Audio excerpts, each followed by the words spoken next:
আসসালামু আলাইকুম। ইলেকশন পালসে আপনাদের স্বাগতম। আমরা আছি কুষ্টিয়া ৩ আসনে রবীন্দ্র বিশ্ববিদ্যালয়। আমরা এখানে শিক্ষার্থীদের কাছে জানতে চাবো যে সামনে তো ইলেকশন আসতেছে, এই ইলেকশনে আসলে কুষ্টিয়া ৩-এ বিএনপির প্রার্থী আছেন জাকির হোসেন এবং জামাতের হচ্ছেন আমির হামজা। দুইজনের মধ্যে ভোট দেওয়ার ক্ষেত্রে আপনাদের কাদের পছন্দ, ধানের শীষ না দাঁড়িপাল্লা? আপনারা ভোট দেওয়ার ক্ষেত্রে কাকে এগিয়ে রাখবেন? অবশ্যই ধানের শীষ। আগে থেকে ধানের শীষ পছন্দ নাকি এবারে ইশতেহার দেখে মনে হচ্ছে যে ধানের শীষে ভোট দেওয়া যাবে, কোনটা? আগের থেকে তাদের কাজকর্ম তো আগে থেকে অনেক উন্নয়নের দিক দিয়ে এগিয়ে আছে, সেই দিক থেকে অবশ্যই ধানের শীষকেই প্রথম চয়েসে রাখবো ভোট দেওয়ার জন্য। আচ্ছা, আমি একই প্রশ্ন একটু আপনাকে করতে চাই যে কুষ্টিয়া ৩-এ ধানের শীষের প্রার্থী আছেন জাকির হোসেন এবং জামাতের হচ্ছেন আমির হামজা। দুজনের মধ্যে আপনাদের কাদের পছন্দ, ভোট দেওয়ার ক্ষেত্রে কাকে এগিয়ে রাখবেন? আমি অবশ্যই ধানের শীষকে এগিয়ে রাখবো। ধানের শীষকে কেন এগিয়ে রাখবেন?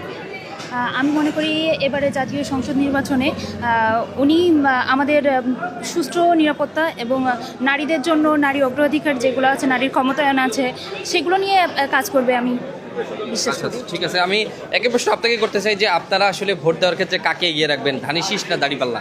অবশ্যই ধানের শীষ। ধানের শীষ। জি। মানে ধানের শীষকে কেন এগিয়ে রাখবেন? আমার বিশ্বাস আছে, আমি আগে থেকেই পরিকল্পনা করে রেখেছি, বা আমার নিজের পার্সোনাল চয়েস যদি বলেন, আর আমার সেই বিশ্বাস থেকেই বলতে পারছি যে আমার মনে হয় বিএনপি বা ধানের শীষ আমাদের দেশটাকে অনেক এগিয়ে নিয়ে যাবে। আচ্ছা, আমরা আছি রবীন্দ্র বিশ্ববিদ্যালয়ে। আমরা একই প্রশ্ন একটু আপনাদের করতে চাই যে আপনারা তো এই বিশ্ববিদ্যালয়ের স্টুডেন্ট, এই বিশ্ববিদ্যালয়ে থাকেন, এই বিশ্ববিদ্যালয়ে আসলে যে স্টুডেন্ট যারা আছেন তারা আসলে ভোট দেওয়ার ক্ষেত্রে কী চিন্তা করতেছেন, বা আপনি কি চিন্তা করতেছেন? এখানে প্রার্থী আছেন, ধানের শীষ আছেন, দাঁড়িপাল্লা আছেন, আপনারা কি চিন্তা করতেছেন? আমরা বেসিক্যালি যেটা চিন্তা করছি যে আমাদের শহরে উন্নতি, তারপরে আমাদের জাকির হোসেন সরকার হচ্ছে ৩ নং আসন থেকে আছে, তারা হচ্ছে যে গ্রিন কুষ্টিয়া ক্লিন কুষ্টিয়ার মাধ্যমে যেই পরিকল্পনাগুলো সাজিয়েছেন তার মধ্যে অলরেডি কিছু বাস্তবায়ন করেছেন, যেমন গাছ লাগানো, তারপরে ফিউচারে কিছু পরিকল্পনা আছে।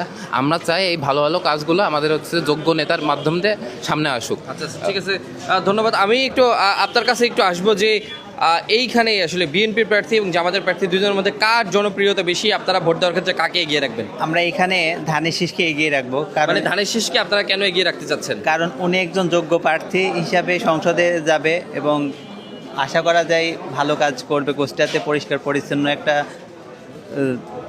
সিটি শহরটাকে পরিপূর্ণভাবে গোছাইয়ে রাখবে, এই কারণে ধানের শীষকে আমরা আচ্ছা, ঠিক আছে, ধন্যবাদ আপনাদের।